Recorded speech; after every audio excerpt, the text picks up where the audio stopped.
오늘 15절 말씀을 중심으로 구원 택하시고 부르시는 은혜라는 제목으로 말씀을 드리겠습니다. 갈라디아서에서 우리는 목회자로서의 바울이 갈라디아 교회를 향해 갖는 관심을 읽을 수 있습니다. 너무 안타깝다는 것이지요. 너무 답답하다는 것입니다. 어떻게 그렇게 쉽게 진리를 떠날 수 있느냐는 것이죠. 우리의 구원은 오직 십자가밖에 없다고, 십자가에 달리신 예수님을 믿는 믿음만이 우리를 구원한다고 그렇게 가르쳤는데, 어떻게 그렇게 쉽게 엉터리 게임에 넘어갈 수 있느냐는 것입니다. 그리스도 십자가 위에 다른 복음이 없다고, 만일 십자가 위에 다른 복음을 전하면 저주를 받을 것이라고 그렇게 단단하게 일러놨는데도 이렇게 쉽게 십자가의 복음을 떠나 다른 복음을 따르는 교인들을 바울은 도무지 이해할 수 없었던 것입니다. 그래서 1장 6절에 그리스도의 은혜로 너희를 부르심이를 이같이 속히 떠나 다른 복음을 따르는 것을 내가 이상하게 여기노라 이렇게 말합니다. 내가 이상하게 여기노라. 3장 1절에서는 어리석도다 갈라디아 사람들은 예수 그리스도께서 십자가에 못 박히신 것이 너희 눈앞에 밝게 보이거늘 누가 너희를 꾀드냐? 너희가 이같이 어리석으냐? 너희가 이같이 많은 괴로움을 헛되이 받았느냐? 과연 헛되냐? 이렇게 말씀합니다. 너희가 왜 그렇게 어리석으냐는 것이지요. 예수 그리스도께서 십자가에 못 박히신 것이 눈앞에 밝게 보이는데 어떻게 그렇게 어리석게도 꼬임에 넘어갈 수 있느냐는 것입니다. 처음 복음을 받고 예수님을 믿을 때는 그 믿음 때문에 많은 괴로움을 받고 고난을 받으면서도 그러나 그 믿음을 지켜나갔었습니다. 근데 이제 어떻게 그 사실을 잊어버리고 엉터리 같은 가르침에 넘어갈 수 있느냐는 것입니다. 너희가 정말 어리석은 것이냐? 너희가 믿음을 지키려고 받았던 그 어려움들, 그 고난들이 다 헛된 것이냐? 사도 바울은 한탄을 합니다. 성령으로 시작하였다가 이제는 육체로 마치려는 교인들을 볼 때에 너무 안타까웠던 것입니다. 너무 가슴 아팠던 것입니다. 여러분, 이것이 목회자로서의 사도 바울의 마음입니다. 세월이 갈수록 성도들이 믿음에 더욱 굳게 서는 것을 보고 싶고, 더욱더 성령 충만한 것을 보고 싶고, 예수님 때문에 행복해하고 예수님 때문에 즐거워하는 것을 보고 싶고, 이것이 목회자의 마음입니다. 예수님을 믿고 가정이 더욱더 평안하고 남편의 마음이 아내에게로 돌아오고 자녀들이 지혜롭게 자라고 생업이 더욱 번창하고, 그래서 성도들이 예수님 믿는 그 재미에 푹 빠져 사는 것, 그것을 보고 싶은 것이 목회자의 마음입니다. 그런데 갈라디아 교회 성도들이 예수님과 멀어지고 있습니다. 성령으로 시작했던 사람들이 더 성령 충만해지는 것이 아니라 오히려 예수님 믿기 전에 육신의 모습으로 돌아가고 있습니다. 세월이 갈수록 믿음이 더 좋아져야 하는데 오히려 믿음이 더 약해지는 것입니다. 이것을 보는 바울은 너무 마음이 아팠습니다. 너무 안타까웠습니다. 그래서 바울은 갈라디아 교회 성도들을 향해서 한탄하면서 그들을 책망하고 있는 것입니다. 너희가 어떻게 이렇게 쉽게 하나님을 떠날 수 있느냐? 내가 볼 때 너희는 참 이상하다. 나는 도무지 너희를 이해하지 못하겠다. 너희가 이렇게 어리석은 것이냐? 너희가 이렇게 바보였느냐 것이냐? 이런 바울은 가슴이 아파서 그냥 있을 수가 없는 것입니다. 너희가 이같이 어리석으냐 하고 편지를 써내려갈 때에 아마 바울의 눈에서는 눈물이 뚝뚝 떨어졌을 것입니다. 사랑하는 성도 여러분, 사도 바울이 품은 이 목회자의 마음이 바로 하나님의 마음이라는 것을 여러분은 아십니까? 하나님은 우리가 믿음에 굳게 서기를 원하십니다. 하나님의 말씀이 반드시 이루어질 줄 믿고 그 말씀에 순종하며 살기를 원하십니다. 우리의 믿음의 연수가 깊어져 갈수록 더 성령으로 충만하기를 원하십니다. 계속해서 성령 충만, 은혜 충만하기를 원하십니다. 그런데 우리가 말씀을 떠나고 십자가를 버리고 세상 일에 매여 살아가면 하나님께서는 슬퍼하십니다. 하나님께서 마음 아파하십니다. 하나님께서 답답해 하십니다. 여러분, 하나님을 슬프시게 하는 여러분이 되지 않기를 바랍니다. 우리는 하나님의 기쁨이 되어야지 하나님의 근심이 되어서는 안 됩니다. 사도 바울은 하나님의 심장, 하나님의 그 마음을 품고 갈라디아에 있는 성도들에게 편지를 씁니다. 하나님의 구원을 알라는 것이지. 우리가 어떻게 구원받았는지를 알라는 것입니다. 그래서 육신의 일을 버리고 성령님의 인도를 따라 살라는 것입니다. 사랑하는 성도 여러분, 우리가 어떻게 구원을 받았습니까? 이 악한 세상에서 우리가 어떻게 구원을 받았고 어떻게 천국 백성이 되었습니까? 지난주에 4절, 5절 말씀으로 우리가 어떻게 구원받았는지 말씀드렸지요. 그리스도께서 하나님 곧 우리 아버지의 뜻을 따라 이 악한 시대에서 우리를 건지시려고 우리 죄를 대속하기 위하여 자기 몸을 주셨으니 영광이 그에게 세세토록 있을지어다. 아멘. 이 악한 세대에서 우리를 건지시려고, 건진다는 말은 구원한다는 말입니다. 물에 빠져 죽어가는 사람을 물에서 건져내는 것이 구원이지요. 불난 집에 갇혀있는 사람을 빨리 그 집에서 방에서 데리고 나오는 것이 구원하는 것입니다. 이 악한 세대에 빠져서 멸망길을 가고 있는 사람을 그 길에서 건져내는 것이 그 사람을 구원하는 것입니다. 우리는 예수님의 피로 구원을 받았습니다. 그리스도께서 우리를 구원하기 위해 자기 몸을 대속 제물로 주시다고 말씀합니다. 예수님께서 십자가에 못 박혀 살찌고 피 흘려 죽으심으로 우리는 구원을 받았습니다. 구원은 하나님의 뜻이었습니다. 하나님 곧 우리 아버지의 뜻을 따라 그리스도께서 자기 몸을 주시다고 했습니다. 우리를 구원하는 것은 우리 하나님 아버지의 뜻이었습니다. 내가 구원받고 싶다고 해서 구원받는 것이 아닙니다.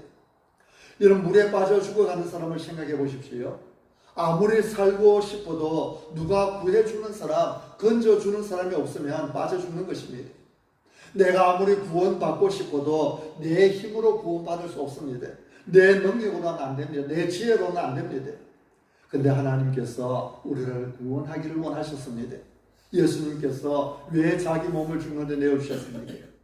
왜 예수님은 십자가를 피하지 않고 그 길을 가셨습니까? 바로 우리를 구원하기 위해서지요. 이 악한 세대에서 우리를 건지시려고 그 힘든 십자가를 지셨습니다. 왜 우리를 건지시려고 했습니까? 그것이 바로 하나님의 뜻이기 때문이죠.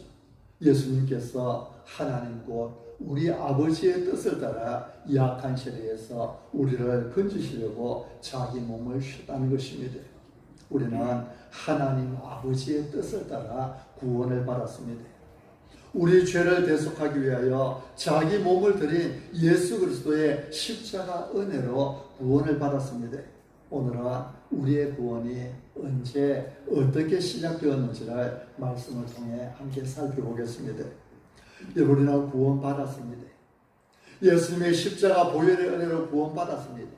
하나님 우리 아버지의 뜻을 따라 구원받았습니다. 우리를 구원하는 것은 하나님의 계획이었고 하나님의 목적이었습니다. 우리는 구원받았습니다.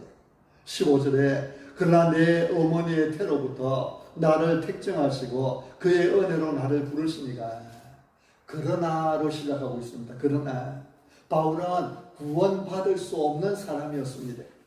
바울 같은 사람이 구원받으라고는 아무도 상상도 하지 못했습니다. 바울은 예수님을 믿고 구원받았다는 소식을 들었을 때에 아무도 믿으려고 하지 않았습니다. 심지어 예루살렘 교회 사도들조차도 바울이 구원받았다는 사실, 바울이 예수님을 믿었다는 사실을 믿으려고 하지 않았습니다. 바울은 예수님을 믿기 전에는 교회의 원수였습니다. 13절에 보면 바울에 대해서 뭐라고 말씀합니까? 우리 13절, 14절을 한 번 더 같이 읽으시겠습니다. 13절, 14절 같이 시작. 내가 이전에 유대교에 있을 때에 행한 일을 너희가 들었거니와 하나님의 교회를 심히 박해하여 멸하고 내가 내 동족 중 여러 영각자보다 유대교를 지나치게 믿어 내 조상의 전통에 대하여 더욱 열심히 있었으나 내가 어떤 사람이었는지 너희도 듣지 않았느냐는 것입니다.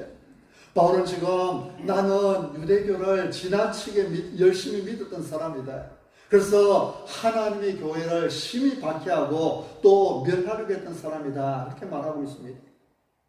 그런데 이런 바울이 어떻게 구원받았습니까? 어떻게 하나님의 교회를 멸하려고 했던 그 사람이 하나님의 교회의 사도가 될 수 있었습니까? 15절에 그러나 합니다. 이전에 믿지 않을 때는 하나님의 교회를 박해하던 사람이요, 이전에 믿지 않을 때는 하나님의 교회를 멸하려고 하던 사람이었지만, 그러나 하나님께서 나를 구원해 주셨다는 것이죠. 여러분, 하나님의 교회의 박해자였고 교회를 멸하려고 혈안이 되어 있던 바울이 어떻게 구원받고 교회의 일꾼, 교회의 사도가 될 수 있었습니까? 바울의 대답은 하나님께서 나를 택정하여 주셨고 하나님께서 나를 은혜로 불러주셨다는 것입니다. 하나님께서 택하시고 하나님께서 불러주셨다. 이런 바울이 어떻게 구원받았습니까? 하나님께서 바울을 택정해 주셨기 때문입니다. 바울이 어떻게 구원받았습니까? 하나님께서 바울을 은혜로 불러주셨기 때문입니다. 교회를 박해하던 바울, 전혀 예수님을 믿을 것 같지 않던 바울, 교회의 원수였던 바울이 어떻게 구원받고 하나님의 교회의 일꾼이 되었습니까? 하나님께서 택하시고 하나님께서 불러주셨기 때문입니다. 여러분은 어떻게 구원받으셨습니까? 여러분은 어떻게 예수 믿고 구원받았습니까? 여러분도 하나님께서 택하시고 불러주시기 때문에 구원받았습니다. 하나님께서 택하시고 불러주시기 때문에 예수님을 믿을 수 있었습니다. 인정하십니까? 아멘. 하나님께서 불러주지 않으면 아무도 예수님을 믿을 수 없습니다.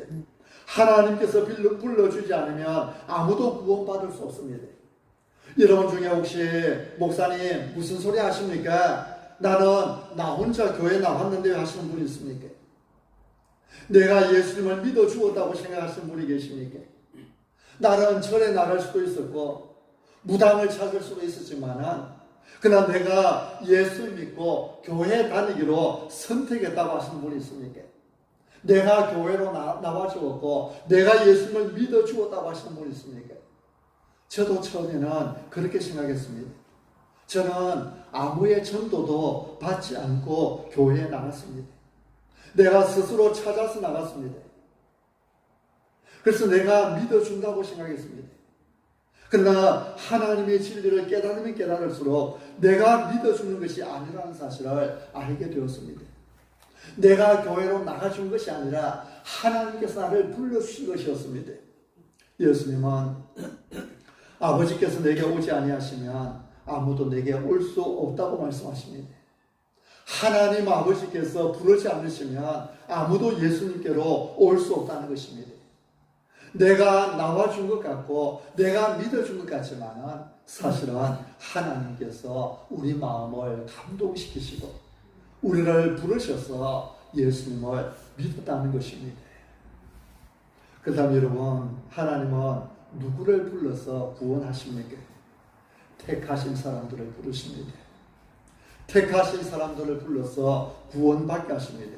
사도 바울은 내 어머니의 태로부터 나를 택정하시고 그의 은혜로 나를 부르신 하나님이라고 했습니다. 바울이 이 땅에 태어나기도 전에 하나님께서 바울을 택하셨다는 것이지요. 하나님은 바울이 아직 어머니의 뱃속에 있을 때 바울을 택정하셨습니다. 바울이 이 땅에 태어나기도 전에 이미 하나님은 바울을 구원하시기로 선택하셨습니다.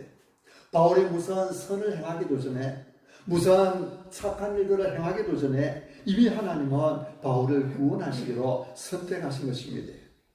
여러분, 구원은 하나님의 작품입니다. 구원은 하나님의 손에 달려 있습니다. 구원은 KTX를 타고 서울을 가는 것 같습니다. 내가 서울에 갈 일이 있어서 부산역에 가서 서울 가는 KTX에 탔습니다. 근데 내가 그 기차 안에서 가만히 앉아만 있으면 서울에 못 갈 것 같은 생각이 들었습니다. 그래서 일어서서 걷기 시작합니다. 계속 걸었습니다. 더 빨리 가고 싶은 마음이 급해졌습니다. 이제는 기차 안에서 뛰기 시작합니다. 여러분, 내가 기차 안에서 걷는다고 해서 가만히 앉아있는 사람보다 가만히 앉아서 자거나 아니면 책을 보는 그 사람들보다 더 빨리 서울역에 갈 수 있습니까? 내가 뛴다고 해서 더 빨리 도착할 수 있습니까? 아니지요. 내가 서울역에 도착하는 것은 기차에 달린 것이지 내가 얼마나 열심히 걷고 또 얼마나 열심히 뛰느냐에 달린 것이 아닙니다. 우리의 구원도 마찬가지입니다. 우리의 구원은 하나님의 손에 달려 있습니다. 내가 구원받기 위해서 얼마나 열심히 노력하느냐에 달린 것이 아닙니다. 내 기분에 내 구원이 달린 것도 아닙니다. 우리를 구원하신 분은 하나님이십니다. 구원은 하나님께서 우리에게 주시는, 하나님께서 나에게 주시는 선물입니다. 구원이 그만큼 확실하다는 이야기입니다. 여러분, 우리의 구원은 불안하지 않습니다. 만약 우리의 구원이 내 손에 달려있다면 우리는 과연 내가 믿음을 끝까지 지켜서 구원받을 수 있을 것인가 늘 불안할 것입니다. 어느 주간에는 내 마음이 굉장히 들떠 있습니다. 업되어 있습니다. 성령 충만한 것 같습니다. 근데 또 어느 중간에는 내가 푹 죽어 있습니다. 하나님께서 과연 나와 함께 계시는가 의심스러울 정도로 내 마음이 다운되어 있을 수도 있습니다. 내 기분이 하나님과 함께 있을 것 같을 때는, 기분이 좋을 때는 구원받은 것 같습니다. 그러나 기분이 다운되면 구원받지 못한 것 같을 것입니다. 구원이 나에게 달렸다면 내 기분에 따라서 천국이 왔다 갔다 하는 것입니다. 내 기분에 따라서 구원이 왔다 갔다 하는 것입니다. 어느 날은 천국이 눈앞에 보이다가 또 다른 날은 천국은 나와 상관없는 것 같이 느껴질 것입니다. 내가 지옥 불구덩이 속에 빠질 것 같이 느껴질 것입니다. 우리는 우리 자신을 믿을 수 없습니다. 여러분은 여러분 자신을 믿을 수 있습니까? 저는 저 자신을 믿을 수 없습니다. 언제 어떻게 변할지 모르는 것이 우리 자신 아닙니까? 근데 어떻게 나 자신을 믿을 수 있어요? 감사하게도 구원은 이런 내 손에 달린 것이 아닙니다. 구원은 하나님 손에 달려 있습니다. 여러분, 나는 못 믿지만 하나님은 믿을 수 있잖아요. 우리는 믿음이 없을지라도 하나님은 항상 믿으십니다. 하나님은 언제든지 믿을 수 있는 분이십니다. 내 구원이 내 손이 아니라 하나님의 손에 달려있기 때문에 우리는 언제든지 우리의 구원을 확신할 수 있는 것입니다. 내 구원이 하나님 손에 달려있기 때문에 우리는 언제든지 천국에 들어갈 자신 있는 것이죠. 지금 예배드리는 이 자리에서 우리의 숨이 끊어지면 예배드리는 가운데 죽었으니까 당연히 천국에 가겠지요. 때론 내가 성질 부리고 내 속에 있는 깔아앉아 있던 온갖 오물들을 드러내고 있을 때 그때 내 목숨이 끊어진다 할지라도 그러나 우리는 구원이 나에게 달린 것이 아니라 하나님께 달렸기 때문에 천국에 대한 분명한 확신을 가지고 살아갈 수 있습니다. 여러분, 하나님께서 어떻게 우리를 구원하십니까? 그 시작이 하나님의 택하심입니다. 하나님께서 우리를 구원하시기로 택해 주셨다는 것이죠. 끝까지 믿지 못하고 죽는 사람들은 하나님께 택함을 받지 못한 사람들입니다. 그러나 우리 예수님을 믿는 사람들은 하나님께 택함 받은 사람들입니다. 여러분은 하나님께 택함 받아서 예수님을 믿었고 교회 다니고 하나님을 섬기며 사는 줄로 믿습니다. 우리를 택하시고 구원해 주신 하나님을 찬양합니다. 구원은 하나님의 택하심에서부터 시작됩니다. 하나님께서 택하신 사람을 불러주셔서 예수님을 믿고 구원받게 하십니다. 그러나 하나님께서 택하지 않은 사람은 예수님께 나올 수 없고 예수님을 믿을 수 없고 구원받을 수 없습니다. 우리 하나님의 택하심이 구원의 출발점입니다. 그러면 하나님은 언제 우리를 구원받을 사람으로 선택해 주셨습니까?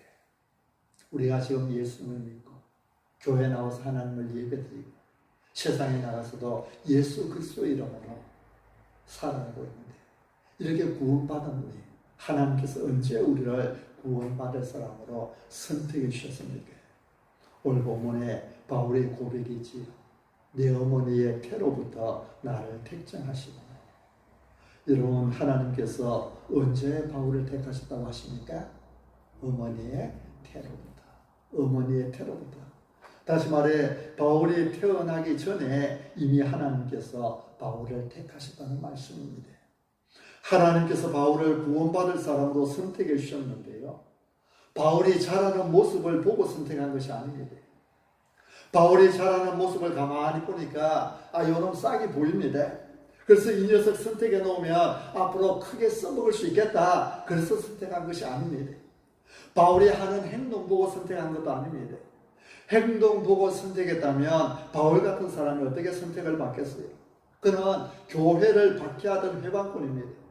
교회를 멸하려고 남녀노소 가릴 것 없이 믿는 사람들을 잡아다가 옥에 가두는 사람입니다. 근데 이런 바울이 어떻게 구원받을 사람으로 선택받을 수 있겠어요? 하나님은 바울을 언제 선택하셨습니까? 아직 태어나기도 전에 어머니의 태에 있을 때에 선택하셨습니다.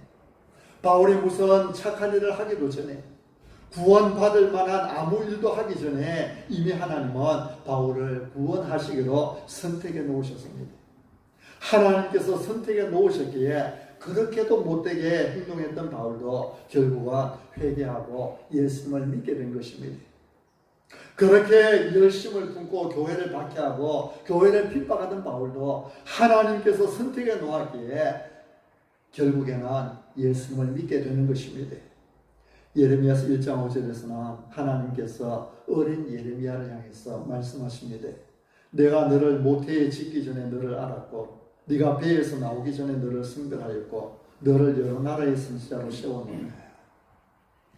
하나님께서 예레미야를 부르실 때에 예레미야가 하나님 저는 아직 어립니다. 저는 아직 아이라서 하나님을 위해서 일할 수 없습니다. 핑계를 내죠. 그때 하나님께서 예레미야에게 주신 말씀입니다. 내가 너를 모태에 짓기 전에 너를 알았다고 말씀합니다.